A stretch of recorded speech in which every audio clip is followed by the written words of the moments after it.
Hi everyone, it's Becky here. So welcome to another new video on my YouTube channel. So today in this video, I'm going to show you my full process of how I filled up this page spread with pen and watercolors as usual, and all done from real life observations as always. We're having the first snowfall of this winter here in Vancouver. And this winter in Vancouver is predicted to be colder and more snowy than usual. Okay, so this is my current art journal spread, and right now I'm reading A Christmas Carol and Other Holiday Treasures by Charles Dickens. It's a very nice seasonal read, and I will sketch the snow sceneries somewhere around this blank page spread. So first of all, I want to show you how I draw and paint these white rooftops. It's actually easier than we think. So first of all, I'm drawing this little panorama frame, so it's easier to fit everything inside nice and neat. So I already envisioned the size and placement of this rooftop before I start drawing. So before we start drawing, it's very important to know how big we want to draw and the placement, because I want to include a lot of areas of the sky, so I don't want to draw these rooftops way too big. So as you can see, I just drew the outline of the rooftop and just a very little bit of detail for the rooftop because the snow is covering it and there are barely any textures showing. And when I'm drawing windows, I like to color in some spaces solid black just to give the house more density. And during daytime, a lot of windows are looking almost solid black anyway, so it's a good idea just to accentuate those windows with solid black. Okay, so the first house is done, and now I'm drawing the chimney of the house on the right hand side, and there's actually another house in the middle behind these two houses. Just adding those details there and drawing this triangular rooftop being covered by this evergreen tree in the foreground. And I intentionally included this evergreen tree partially in this picture because I think it's a really important element to make this image more interesting, because with rooftops only, the image looks a little bit boring. I think the addition of these organic things is really adding more life and variety to this image, and that's why I think it's really important. And just drawing the windows behind this evergreen tree and shade it a little bit, and drawing the outline of the bare trees on the back, just branches and twigs, drawing very quickly.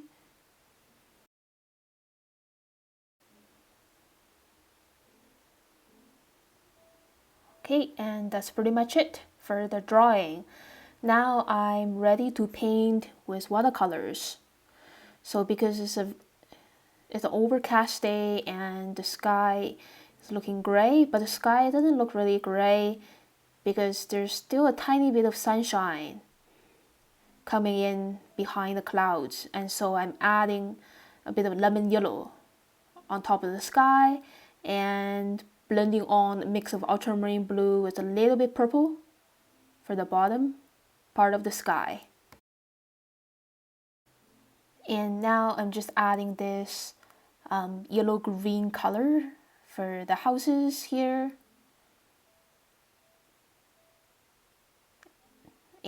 And grabbing a little bit dark brown and use very fine lines to add those little details on the rooftop, just a bit. Some parts of the rooftop is sticking up a little bit from the snow. Now I'm mixing a dark shade of green for the trees in distance with viridian green, mixing with a little bit burnt sienna and a bit of ultramarine blue to get this cold green. This is the color I see in the trees on a very cold winter day. And the same color for the evergreen tree in the distance, As you can see, I'm using dotting brushstrokes of different pressures and leaving some little spots of white to show the snow. So just very little bit of snow here and there on this tree. It's already melting as the temperature is rising. Okay, and now just some final retouches for the trees here and there. And using leftover colors of blue-green to paint the windows and the house structures, a little bit shade for the 3D structure of the houses. And I'm barely adding any color for the white rooftops because we don't have to add any color. Just leave it white and it's going to be very convincing to suggest snow. Okay, and after the first sketch, I'm walking back to my reading room, and this is the view that I have been sketching so many times over the months and years. I just love recording the change of time and season of the same view over and over again. Because every time the color, the mood, and my psychological state is always different. Okay, so I'm kind of looking at the scenery and thinking about how big I want to draw. So again, I'm drawing a frame, and it's a square frame. And I'm taking half a minute or so to envision the size and placement of everything I want to include in this frame. Okay, now I'm ready, starting with a rooftop and the top floor of the house and the light pole there, the structure of the house, and there's a big tree in front, fences and little bushes in the front. I'm actually drawing really quickly because I've been drawing this so many times over the years, and I'm also drawing very loosely, not worried about the exact placement of every part of the house. I'm happy as long as the size, the overall size looks right, and not worry about the exact details inside. There's more houses behind, an evergreen tree on the side, a little tree down here, the street line, another house on the right hand side,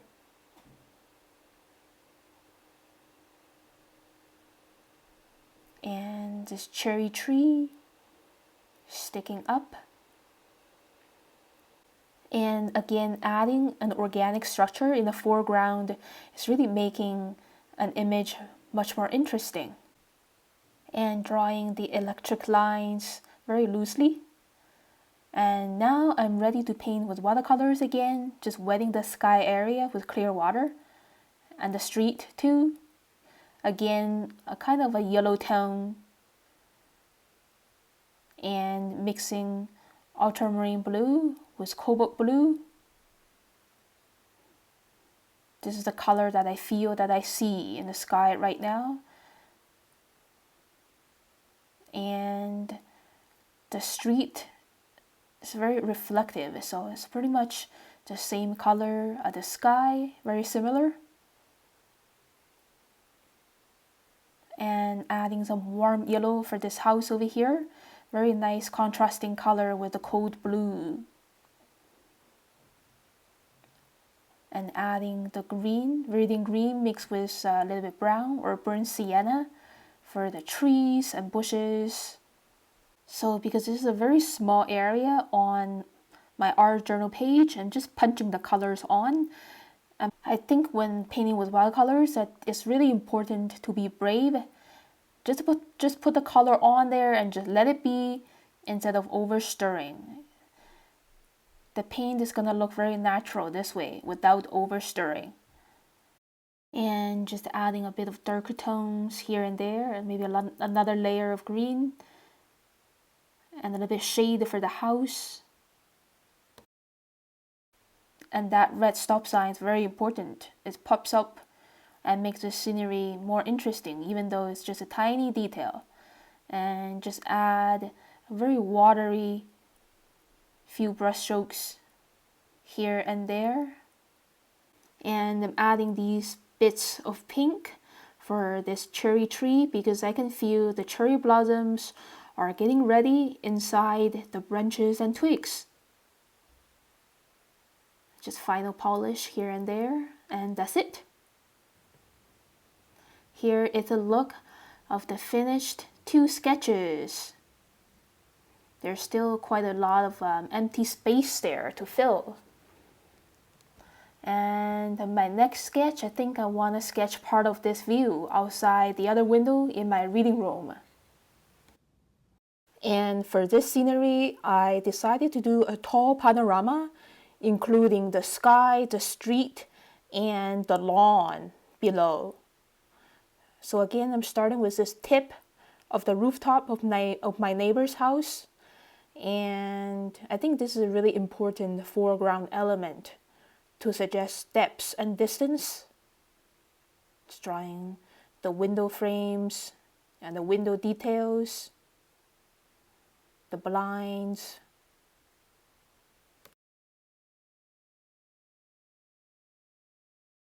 And keep drawing this lower floor. And now looking and seeing the balcony perspective line here. And the rails and the stuff on the balcony. There's a car here aligning with the top floor of my other neighbors. And again, the line of perspective is very important. I think this is a 1-point perspective.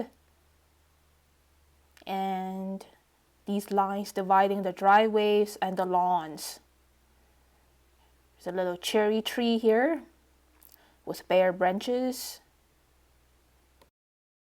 And I decided to just color in these tree trunks and branches solid black because I want to give a stronger contrast in this image, because most of the things are looking white or gray, mostly being covered by the snow. So I need these points of interest in my sketch by coloring in the tree trunks and branches with solid, clear black lines and shapes. This is a very important decision. So there are a number of trees on this block. So here's another one, and there are a lot of overlappings between these multiple trees, branches, and twigs. So just calm down. I just focus on the main tree trunk first, and I don't have to draw as many tree branches and twigs because there's too much details. I focus more on the solid shapes of these tree trunks. And here's another car behind that tree, drawing the contour of the forest in the distance and the rooftops behind these branches. Lots of overlapping here. And the windows of the houses behind are looking very abstract. This is a really tricky view to sketch. There's lots of overlapping. Adding some more solid shapes, and that's it for the drawing. And the painting part is much more straightforward and less time consuming compared to the drawing part. So I just wetted the area of sky first with clear water. I put on a little bit of pale green and then a mix of ultramarine blue and purple because that's the color I see. Sometimes an overcast sky looks a little bit greenish because of the sunshine interacting with nature. And using pretty much the same color, mix of ultramarine blue, purple, and a little bit green for the sidewalks, for the driveways not being covered by the snow.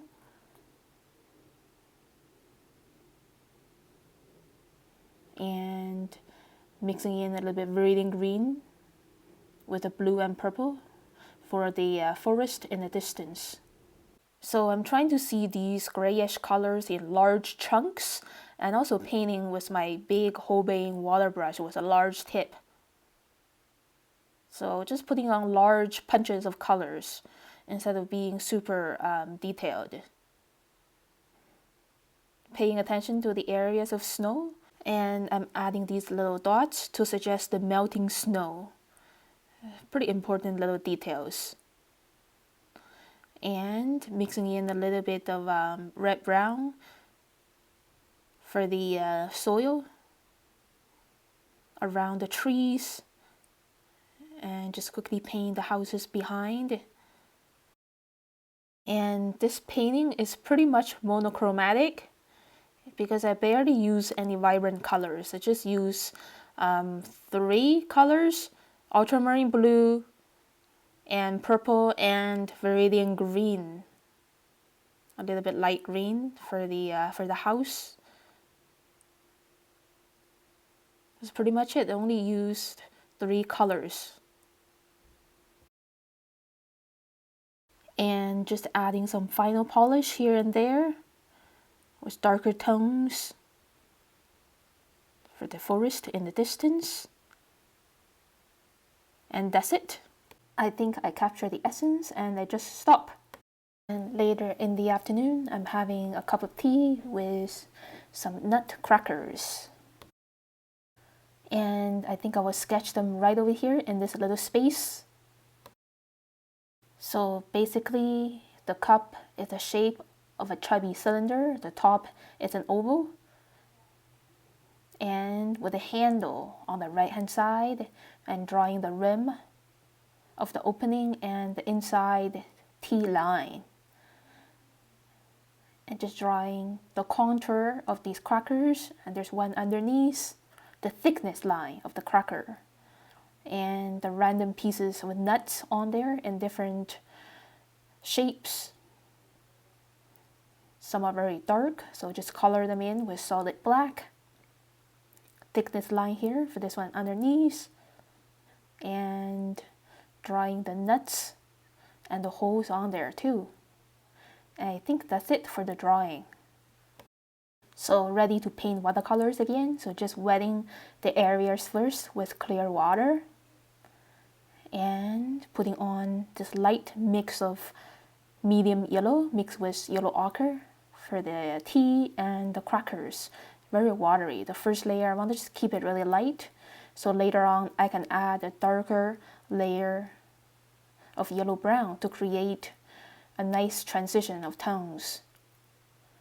Just wetting the body of the teacup and adding lots of shade colors with mix of ultramarine blue and purple. Because in the evening the teacups are looking pretty dark. Just adding the color. And this is a little bit reflective because it's a ceramic cup. So the edges of these crackers are pretty dark, and I'm putting on a dark brown color mixed with burnt sienna with a little bit ultramarine blue to darken the brown color. And some dark spots on the surface of the cookie too.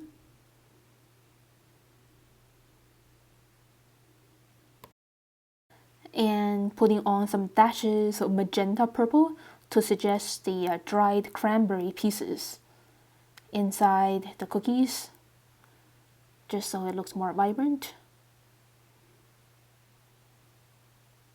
And some more polish for the body of the cup. And now just getting ready to add the shadows by wetting the area first with clear water, and add my leftover colors with ultramarine blue and purple. And just some final retouches, and that's it. So for the last little space on my art journal, I'm going to sketch this clay pot that my mom likes to use for making stews. And I'm going to sketch in this little space over here. It's a little bit crowded. I'm trying to draw as small as possible. So just drawing the button on the lid first, and the shape of the pot cover, the rim, and the thickness of the rim, the 2 handles, and a layer underneath and the round bottom of the pot, writing a little note about it. Okay, and I'm going to paint pretty quickly, just wetting the whole area with clear water first, so the paint can spread out nice and quick and loosely. This is basically yellow ochre, the color of the clay. And as you can see, I'm using the same color, but I'm mixing more or less water for some areas. So there's a nice gradient of more watery yellow ochre and less watery yellow ochre color. And now I'm just wet on wet adding these florals. I think these colorful dashes of florals are pretty important because they're adding more life to this monochromatic art journal page. It needs some colors like these, like Christmas lights. Just painting very loosely, not worrying about the blooming that much. And quickly paint a platform and the shadow with purple and ultramarine blue. And I think that's it. And here is the look of the finished art journal spread. So thank you so much for watching my video. If you like my video, please click like and leave me a comment below. Subscribe to my channel for weekly updates. And I will see you very soon next time. Have a great weekend. I hope you're staying warm and safe wherever you are in the world.